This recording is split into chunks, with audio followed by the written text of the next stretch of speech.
মানুষ চেনা কতটা কঠিন। মানুষ মরে গেলে পচে যায়, বেঁচে থাকলে বদলায়, কারণে অকারণে বদলায়।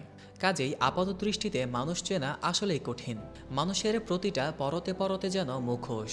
হ্যাঁ, প্রতিটা মানুষই আলাদা।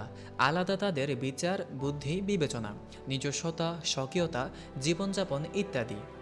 এই যে এত এত কিছু আপনি যদি মেপে দেখতে চান, তাহলে তো অনেক সময় সাপেক্ষের ব্যাপার, যা দিন বছরে জানা সম্ভব হয় না। আমরা মানুষকে চিনি কোনো একটা ঘটনার পরিপ্রেক্ষিতে অথবা তার সাথে মিশতে গিয়ে, অর্থাৎ সেই মানুষটার কাছে গিয়ে।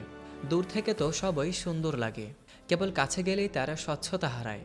তবে আমি মনে করি মানুষ চেনা যত কঠিন, নিজেকে চেনা তার থেকেও কঠিন। নিজেকে চিনতে পারলে অন্যকেও চিনতে পারাটা সহজ হয়। আপনি যদি আপনার দোষ গুণ, বিচার বুদ্ধি সম্পর্কে পরিষ্কার থাকেন, তবে অন্যকেও তাড়াতাড়ি চিনতে পারার কথা। যেমন ধরুন, কেউ আপনার কাছে সাহায্য চাইছে, আপনি সুন্দর করে তাকে সাহায্য করে দিলেন। অবশ্যই এটা ভালো গুণের পরিচয়, কিন্তু এই একই জায়গায় দেখলেন অন্য কেউ সাহায্য করছে ঠিকই, কিন্তু পাশাপাশি কিছু ঝাঁঝালো কথা শুনিয়ে দিয়ে তারপরে সাহায্য করলো, তখন আপনার জন্য তাকে মাপাটাও সহজ হয়ে যাবে। কিন্তু আবার আমরা অনেকেই বলি, উনি এমন একটা কাজ করেছে, আমি তার জায়গায় থাকলে এই কাজটা করতাম না। ব্যাপারটা কি আসলেই তাই? আপনি ওই পরিস্থিতি মোকাবেলা না করেই বিচারটা করে দিলেন। যদিও নিজের প্রতি আত্মবিশ্বাসের জোরে মানুষ এভাবে বলে বা ভাবে, কিন্তু ঘটনা যখন ঘটে কেবল তখনই বোঝা যায় আপনি কতটা কঠিন আর কতটা সহজ, কতটা ভালো বা মন্দ। ধরুন, আপনি পথে দেখলেন বৃষ্টির মধ্যে একটা রিক্সা চালক রিক্সা চালিয়ে যাচ্ছে, আর পাশে এক পথচারীও হেঁটে যাচ্ছে। তো চালক খেয়াল না করেই চালাচ্ছিল বলে ওই পথচারীর গায়ে পথের নোংরা পানি লেগে গেল। তো ওই পথচারী রিক্সা থামিয়ে রিক্সাওয়ালাকে দিলেও কষে এক থাপ্পড়।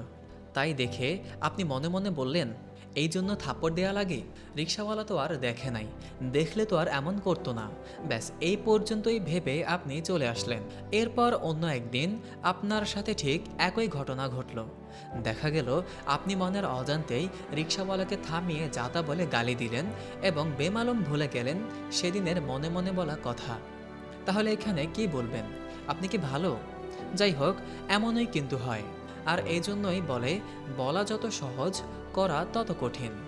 এই ব্যাপারগুলো আসলে আপেক্ষিক, আর মানুষ চেনাটাও আপেক্ষিক। আজকে যাকে ভালো মনে হচ্ছে, কাল সে ভালো নাও থাকতে পারে। আবার আজকে যাকে খারাপ ভাবছেন, কোনো একদিন তারই এমন কোনো কাজে আপনি সন্তুষ্ট হয়ে গেলেন।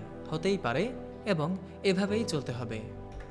এমন তথ্যবহুল ও ইন্টারেস্টিং সব ভিডিও পেতে আমাদের চ্যানেলটি সাবস্ক্রাইব করুন, অথবা আমাদের ফেসবুক পেজটি ফলো করে আমাদের সঙ্গে থাকুন। ধন্যবাদ।